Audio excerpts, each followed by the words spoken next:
What if I told you that the secret to getting more done is actually slowing down? It sounds counterintuitive, doesn't it?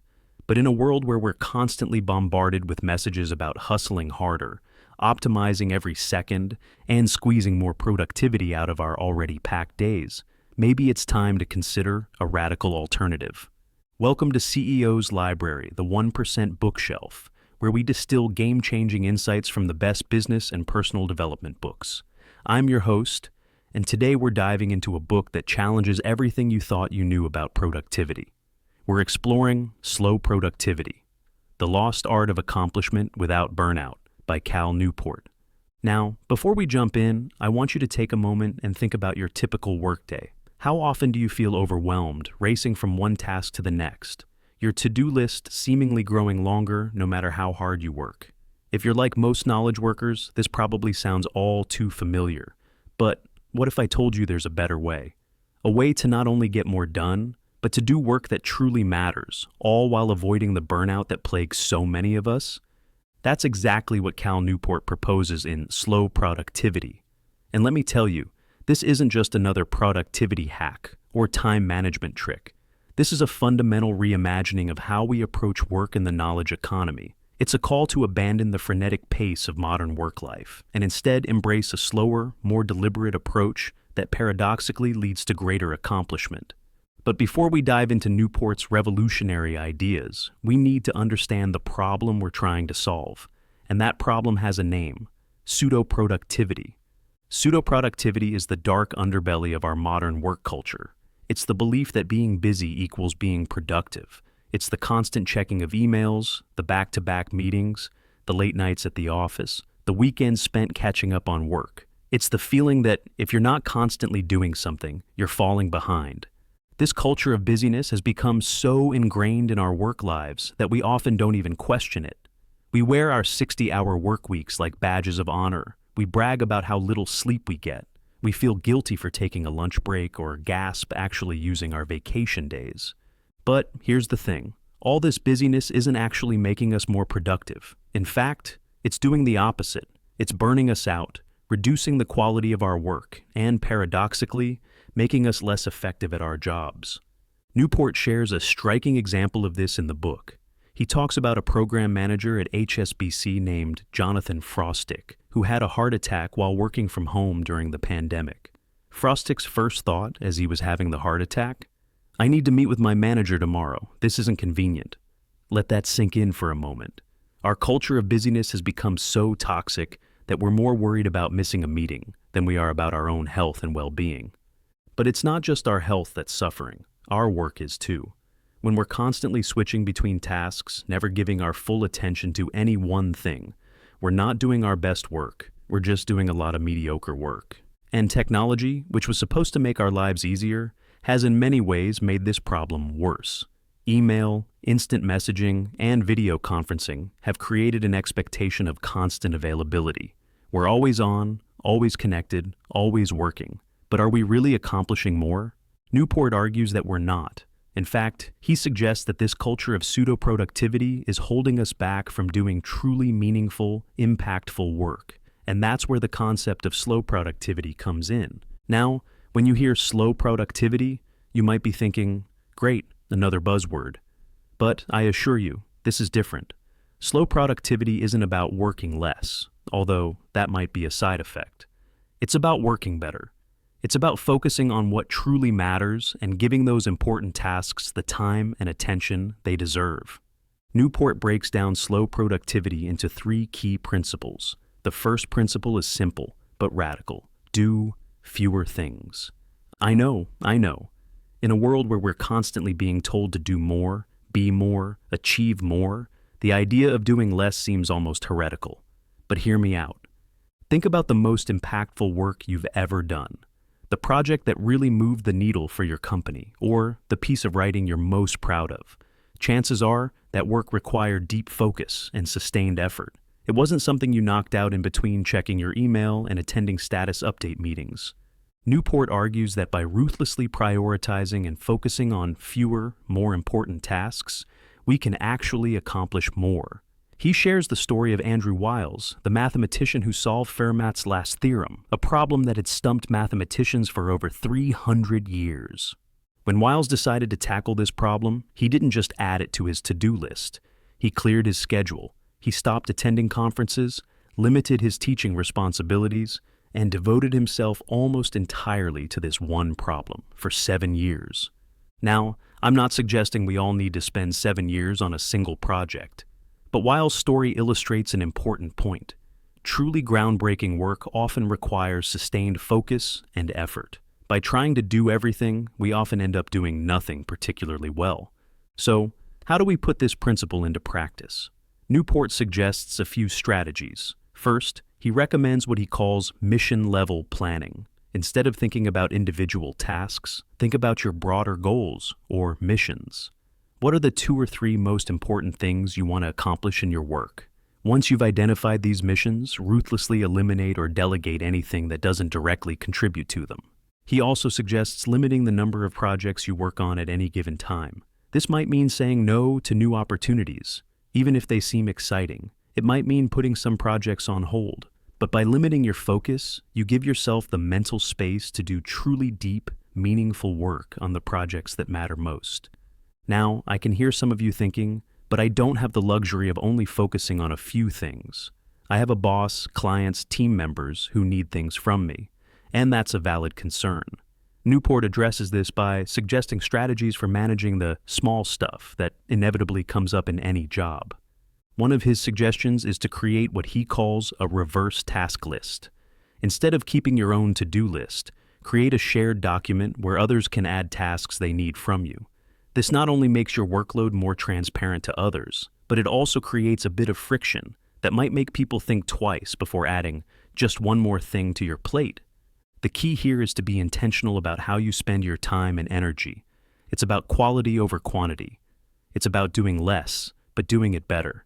This leads us to Newport's second principle of slow productivity: work at a natural pace. Now, when we talk about working at a natural pace, we're not talking about slacking off or taking it easy. We're talking about working in a way that's sustainable and aligned with our natural rhythms and capabilities. Think about it this way. If you were training for a marathon, you wouldn't sprint full out every day. You'd alternate between harder and easier training days. You'd build in rest days. You'd listen to your body and adjust your pace accordingly. Yet, when it comes to our work, many of us try to sprint every single day. We push ourselves to work longer hours, to always be on, to never take a break. And just like a runner who tries to sprint a marathon, we inevitably burn out. Newport argues that this approach is not only unsustainable, but it's also counterproductive. He points to research showing that our brains simply aren't capable of sustained high-intensity cognitive work for long periods. After a certain point, the quality of our work declines, even if we keep pushing ourselves to continue. Instead, Newport suggests we should work more like our ancestors did. Not our Industrial Revolution ancestors, mind you, but our much more distant hunter-gatherer ancestors. Anthropological research suggests that hunter-gatherer societies typically worked in bursts of activity, followed by periods of rest and leisure. Their work was varied, with intense periods balanced by calmer times. This might sound like a pipe dream in our always-on modern work culture, but Newport provides some practical strategies for working at a more natural pace. One of his suggestions is to embrace seasonality in your work. This doesn't necessarily mean working only in certain seasons, although if you can swing a schedule like that, more power to you. It's about recognizing that there are natural ebbs and flows in our work and energy levels, and working with those rhythms instead of against them. For example, you might have periods of intense focus and productivity, followed by periods of lower intensity, where you catch up on administrative tasks or do more collaborative work. You might schedule your most demanding cognitive work for the times of day when you're naturally most alert and focused. Newport also suggests the radical idea of actually taking breaks, not just a quick scroll through social media, but real, restorative breaks. He points to research showing that taking regular breaks can actually improve our productivity and creativity. One technique he suggests is the matinee break. Just as going to a matinee movie in the middle of a workday feels a bit rebellious and refreshing, taking an extended break in the middle of your workday can help reset your mind and boost your productivity for the rest of the day. Another strategy is to work in cycles. Newport shares the example of the software company Basecamp, which organizes its work into 6 to 8 week cycles, followed by 2-week cool-down periods. During the cycles, teams focus intensely on specific projects. During the cool-down, they catch up on smaller tasks, reflect on their work, and plan for the next cycle. The key here is to recognize that productivity isn't about constant, unrelenting effort. It's about finding a sustainable rhythm that allows you to do your best work over the long term. This brings us to Newport's third and final principle of slow productivity: obsess over quality. In our culture of pseudo-productivity, it's easy to fall into the trap of valuing quantity over quality. We measure our productivity by how many emails we've answered, how many meetings we've attended, how many items we've checked off our to-do list. But Newport argues that true productivity, especially in knowledge work, isn't about how much we do. It's about the value we create. And creating real value often requires a level of focus and quality that's incompatible with the frenetic pace of pseudo-productivity. To illustrate this point, Newport shares the story of Jewel, the singer-songwriter. When Jewel was first starting out, she was offered a $1 million signing bonus. Most aspiring musicians would have jumped at this opportunity, but Jewel turned it down. Why? Because she recognized that taking that money would put her under immense pressure to produce hit songs immediately. Instead, she opted for a smaller deal that gave her more time and freedom to develop her craft. She focused obsessively on the quality of her music, even if it meant slower progress in the short term. The result? Jewel went on to sell over 30 million albums worldwide and became one of the most successful singer-songwriters of her generation. Now, I know what you're thinking. That's great for Jewel, but I'm not a musician. I have deadlines to meet and bosses to please. And you're right, we can't all turn down million-dollar deals or spend years perfecting a single project. But we can apply this principle of quality obsession in our own work, whatever that work might be. Newport suggests a few strategies for doing this. First, he recommends what he calls betting on yourself. This means taking calculated risks to produce higher quality work, even if it means potentially missing out on short-term gains. This could mean turning down a project that doesn't align with your skills or interests, even if it pays well. It could mean spending extra time on a presentation or report, even if it means missing a self-imposed deadline. Another strategy is to focus on developing your taste in your field. This means actively studying and analyzing high-quality work in your industry. What makes it good? What techniques or approaches do the best practitioners use? By developing a keen sense of what good work looks like, you're better equipped to produce it yourself. Newport also suggests the somewhat counterintuitive idea of taking longer on important projects. This doesn't mean procrastinating or dawdling. It means giving yourself the time and space to really dive deep into a project, to explore different approaches, to refine and polish your work. He shares the example of Lin-Manuel Miranda, the creator of the hit musical Hamilton. Miranda spent years developing Hamilton, starting with a single song that he performed at the White House in 2009. He could have rushed to get the show to Broadway as quickly as possible. Instead, he took his time, continually refining and improving the show. The result was a groundbreaking work that revolutionized musical theater. Now, I want to address a concern that might be coming up for some of you. Doesn't this focus on quality risk turning us into perfectionists, endlessly tinkering with our work and never actually finishing anything? It's a valid concern, and Newport addresses it head-on. He argues that the goal isn't perfection, but rather a level of quality that creates real value. It's about finding the right balance between doing good work and actually completing that work. One strategy he suggests for this is to announce a schedule. By publicly committing to a timeline for your work, you create accountability for yourself, while still allowing the time needed to produce high-quality output. As we wrap up our exploration of slow productivity, I want to emphasize that this isn't just about changing how we work. It's about changing how we think about work. It's about rejecting the idea that being busy equals being productive. It's about recognizing that our most valuable work often requires deep focus and sustained effort. It's about working in a way that's sustainable and aligned with our natural capabilities. Implementing these principles isn't easy. It requires swimming against the current of our hustle culture. It might mean having difficult conversations with bosses or clients about expectations and workloads. It might mean saying no to opportunities that don't align with your key missions.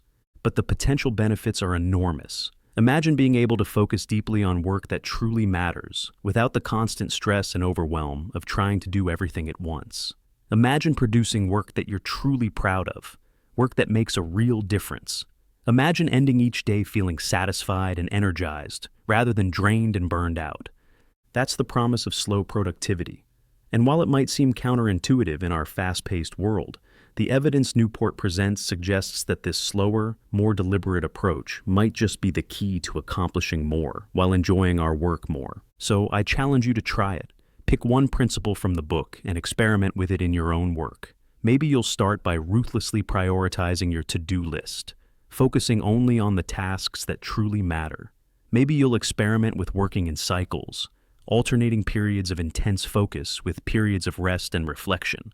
Or maybe you'll commit to spending more time on a key project, really diving deep and striving for a level of quality that exceeds your usual standards. Whatever you choose, I'd love to hear about your experiences. How does slow productivity change your work, your stress levels, your satisfaction with what you produce?